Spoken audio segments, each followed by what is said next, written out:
Hi everyone, welcome back to Safe Space. My name is Buse, and today I'll be talking about a topic that I think a lot of the ladies will relate to.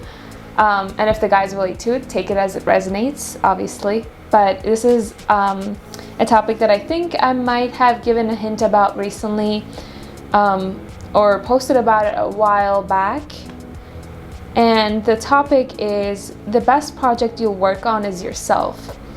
And the reason that I said the ladies was obviously, I think, because I have mainly like female friends, and the conversations that I have with them, I know that, a lot of times we'll talk about this stuff and improving ourselves, and not that guys don't do it, but I think it's because of my interactions with my female friends that I tend to assume that it's a topic that the ladies would enjoy.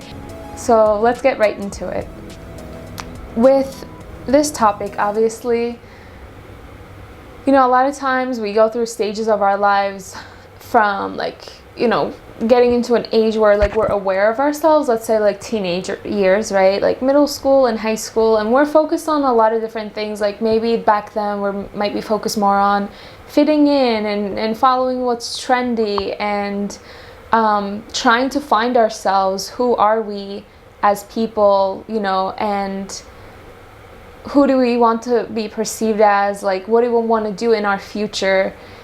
And obviously we have different stages of our lives that follow through after our teenage years, which would be in your early 20s, you're discovering yourself, you're going to school, you're trying to build your career.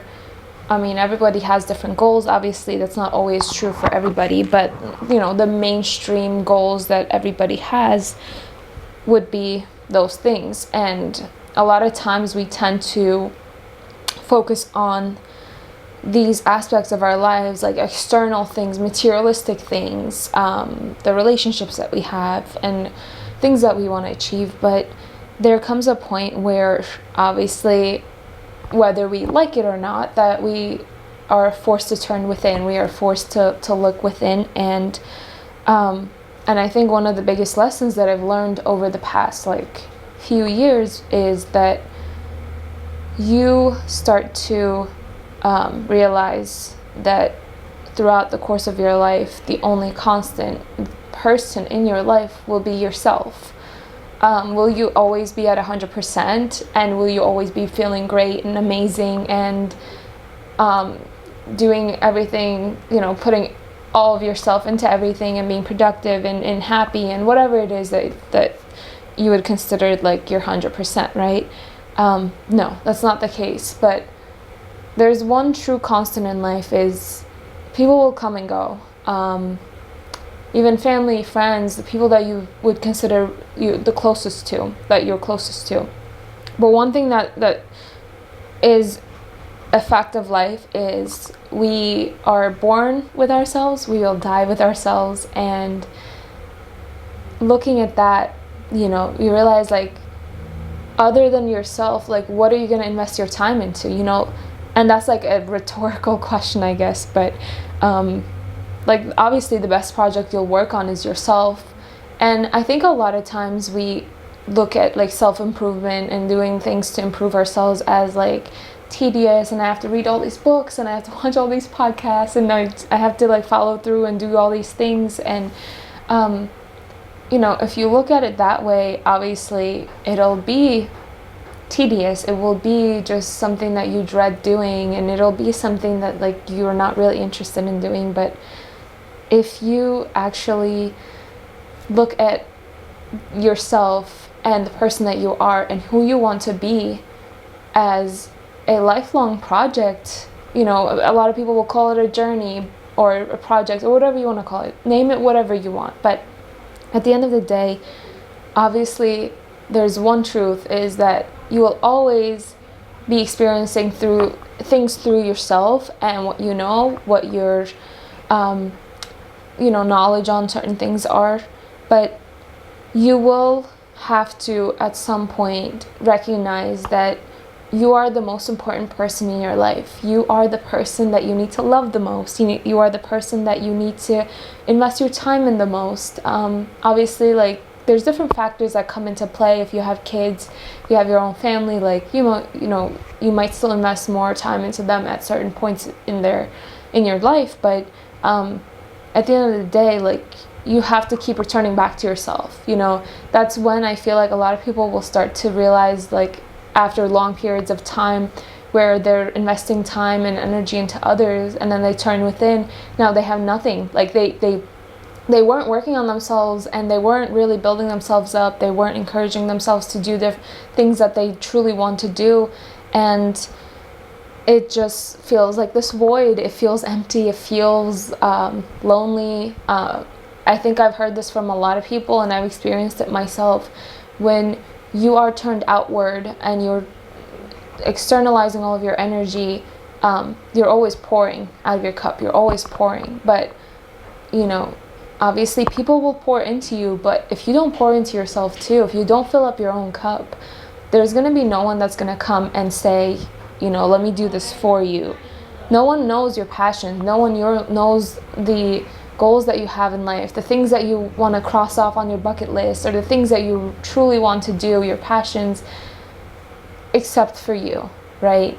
And you have to take into account, like, you have to be your biggest supporter. You have to be the person who's there by your side at all times, the good and the bad. And, like, for example, in marriage, people make that promise, so, like, in the good times and the bad, good health and bad health, or whatever they say, I don't even know, but like, you get the point of, pretty much, you have to invest in yourself. That's why, like, the best project you'll work on is yourself, because you'll have yourself your whole life. If you live your whole life investing in other people and external things and materialistic things, and so, like, it's going to be a void within you.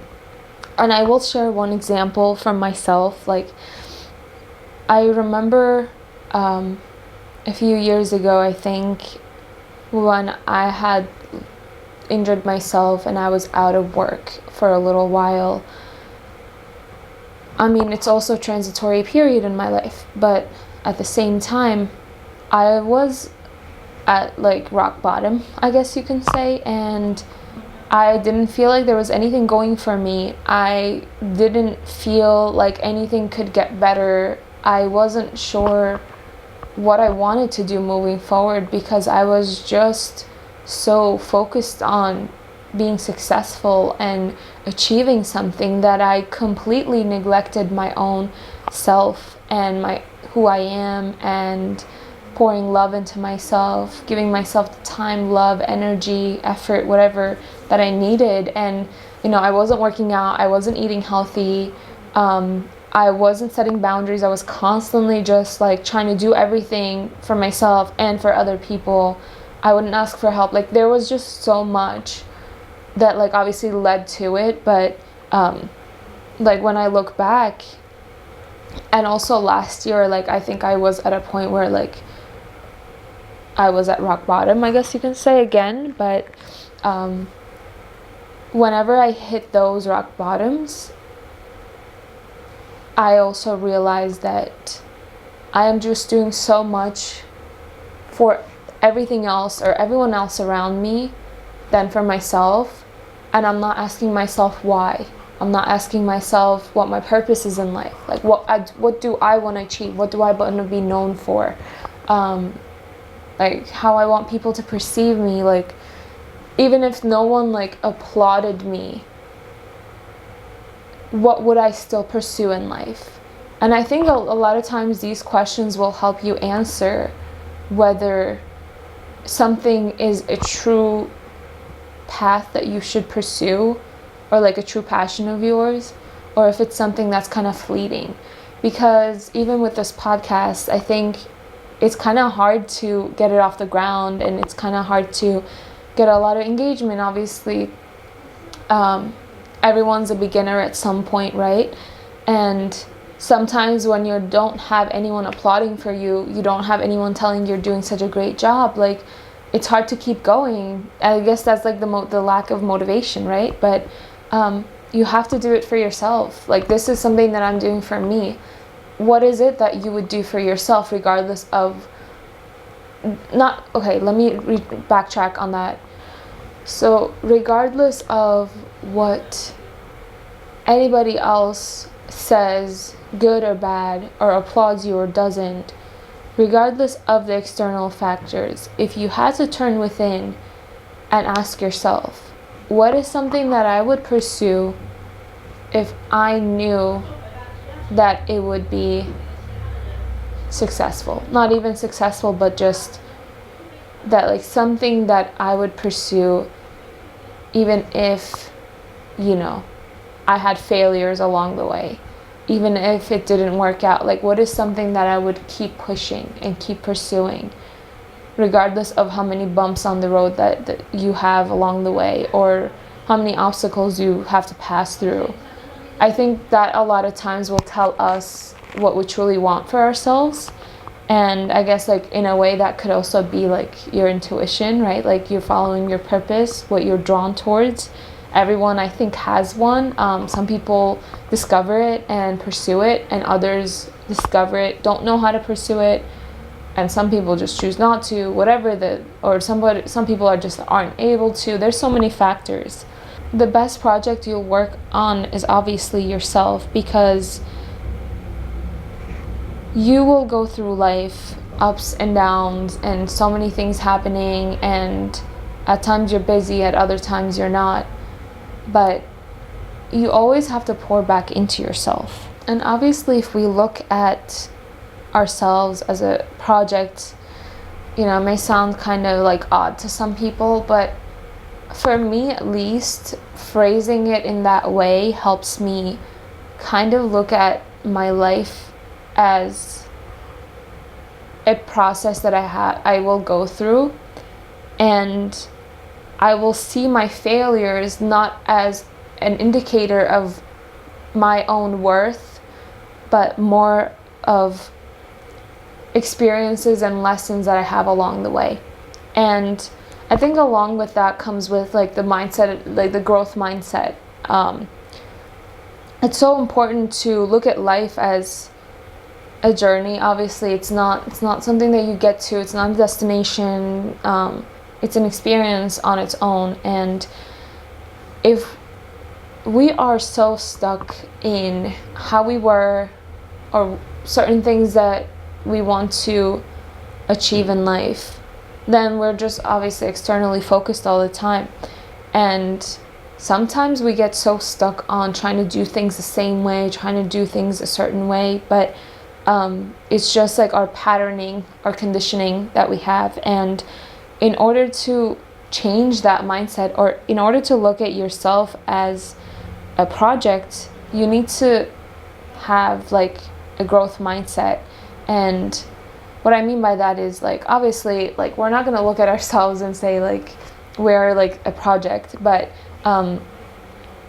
it's important to not just get stuck in certain ways, but also to learn along the way and take your lessons and take accountability and take responsibility for things that you are contributing to in your life, and the actions that you're taking. How is it affecting you and other people? There are so many questions that would come up with that, but at the end of the day, I think it's important to recognize that the only constant in life is change, and you're constantly going to have to go through changes, which means not just the external things in your life are changing, but you are changing and growing as well. And if you're limiting yourself to being how you are and just staying the same way that you are, you're not going to grow, you're not going to evolve, you're not going to leave behind all of the unhealthy behaviors that you do each day, or like the interactions that you have with other people. You're gonna just keep repeating these conditionings and patterns.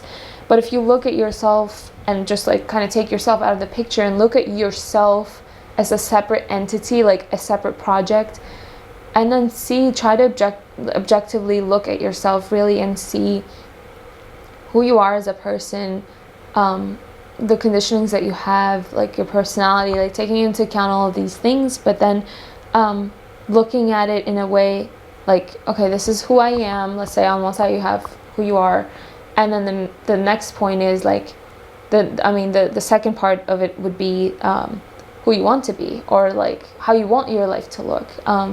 Obviously those things don't happen just naturally. Things will change and evolve over time in your life regardless of whether you make a change or not, but there are some things that will stay constant, and you'll see the patterns and you'll see the cycle of things happening over and over again.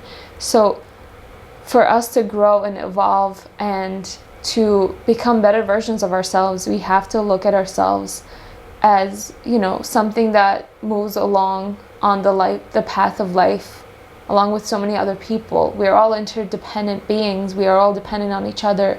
But you also need to recognize that you are your own entity separately. We are all connected in some way, but we also contribute from ourselves to other people and to our lives as a whole. So I hope that perspective was helpful for everyone or anyone that's watching, and you found this helpful in some way. And you know, if you have any feedback or comments, or if you want to contribute to why you think you should work on yourself more or things like that, you can leave a comment in the comment section. And please don't forget to like this video, subscribe to the channel, and then follow me on Instagram, but also on Spotify for the Safe Space podcast. And I will see you guys next time. Take care. Bye.